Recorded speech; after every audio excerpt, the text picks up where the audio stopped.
Hello children, welcome to the YouTube channel of Velkin National School, Vasai East.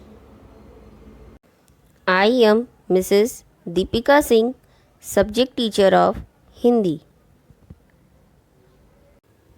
आज हम पढ़ेंगे पाठ 1 धरती का आंगन महके। यह एक नई कविता है जिसे लिखा है डॉक्टर प्रकाश दीक्षित जी ने। हमारे आज के पाठ का नाम है धरती का आंगन महके।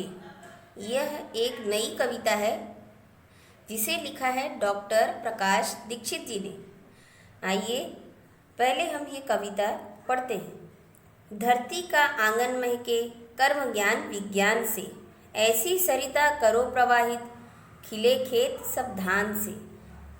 अभिलाषाएं नित मुस्काएं आशाओं की छाव में, पैरों की गति बंधी हुई हो विश्वासों की राह में। शिल्प कला कुमुदों की माला वक्ष स्थल का हार हो, फूलों फलों से हरी भरी इस धरती का श्रृंगार हो। चंद्रलोक या मंगल ग्रह पर चढ़े किसी भी यान से, किंतु ना हो संबंध विनाशक अस्त्रों का इंसान से। सांस सांस जीवन पट बुनकर प्राणों का तन ढांकती, सदाचार की शुभ्र शलाका मन सुंदरता आंकती। प्रतिभा का पैमाना मेधा की ऊंचाई नापता, मानवता का मीटर वन मन की गहराई मापता। आत्मा को आवृत्त कर दे स्नेह प्रभा परिधान से, करे अर्चना हम सब मिलकर वसुधा के जयगान से। पद्य संबंधी बातें। प्रस्तुत नई कविता में कविवर डॉक्टर दीक्षित जी ने कर्म ज्ञान एवं विज्ञान की महत्ता स्थापित की है।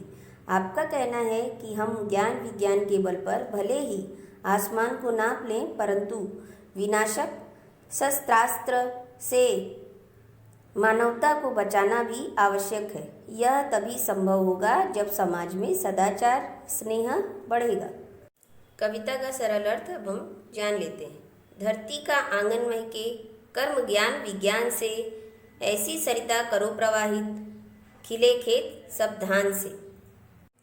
इसका अर्थ है, कवि कह रहे हैं कि संपूर्ण पृथ्वी का आंगन विज्ञान से महके, अर्थात विज्ञान से होने वाली प्रगति का पूरा लाभ पूरी धरा को मिले। नदियों की धारा इस प्रकार मोड़ दो कि हर खेत और अनाज को भरपूर फसल उत्पन्न कर सके। अभिलाषाएं नित मुस्काएं आशाओं की छाव में, पैरों की गति बंधी हुई हो विश्वासों की राह में। इसका अर्थ है कि मनुष्य जो भी आशा करे, जो भी उसकी अभिलाषाएं हो, जो भी उसकी इच्छाएं हो, वे सभी पूरी होनी चाहिए, वे सभी पूर्ण हो, परंतु मनुष्य सदा विश्वसनीय बना रहे। शिल्प कला कुमुदों की माला वक्ष स्थल का हार हो, फूल फलों से हरी भरी इस धरती का श्रृंगार हो। इसका अर्थ है, सभी प्रकार की शिल्प कलाओं मतलब हस्तकलाओं का को जो हम अपनाएं और उसका समुचित विकास होना चाहिए। साथ ही यह भूमि फूलों और फलों से हरी भरी और सुसज्जित रहे। चंद्रलोक या मंगल ग्रह पर चढ़े किसी भी यान से, किंतु न हो संबंध विनाशक अस्त्रों का इंसान से। इसका अर्थ है, कवि कह रहे हैं कि विज्ञान की निरंतर प्रगति होती रहे, मनुष्य अपने बनाए गए किसी भी अंतरिक्ष यान से चंद्र ग्रह और मंगल ग्रह पर सफलतापूर्वक पहुँचे, परंतु इंसान विज्ञान का प्रयोग विध्वंसकारी शस्त्रों के निर्माण के लिए न करे। सांस सांस जीवन पट बुनकर प्राणों का तन ढांकती, सदाचार की शुभ्र शलाका मन सुंदरता आंकती। इसका अर्थ है, प्रत्येक मनुष्य का जीवन मानव के गुणों जैसे सदाचार पवित्रता आदि से परिपूर्ण हो। नैतिक गुणों ही हमारे सुंदरता के परिचायक हो।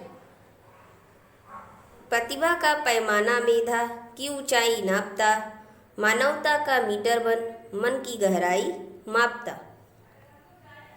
इसका अर्थ है कि हमारी प्रतिभा हमारी मेधा अर्थात बुद्धि और हमारा मानवीय व्यवहार हमारे चरित्र की परिचायक हो।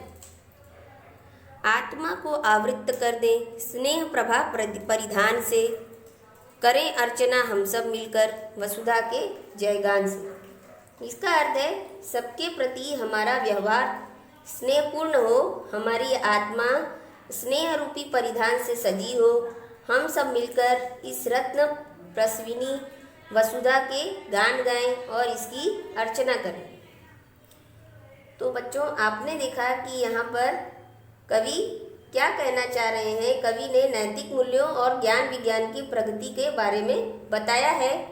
कवि का कहना है कि ज्ञान विज्ञान का प्रसार महत्वपूर्ण है और इसके द्वारा प्रगति भी होनी चाहिए, लेकिन मानव मात्र का भी भला होना चाहिए, न कि विनाशक अस्त्रों के निर्माण की होड़ में। दूसरी ओर समाज में स्नेह और मानवता का वातावरण समाज के विकास के लिए अत्यंत आवश्यक है।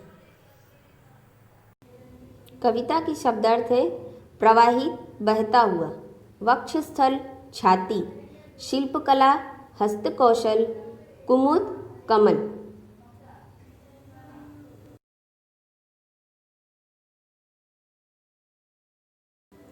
यान, जहाज, विनाशक, विनाश करने वाला, शुभ्र, उज्ज्वल, शलाका, सलाई, आंकना, अंदाजा लगाना या मूल्य बताना, पैमाना, माप तौल या मापदंड, मेधा, बुद्धि, आवृत्त, ढका हुआ या लौटाया हुआ, परिधान, वस्त्र, वसुधा, धरती, अवनी, धरा।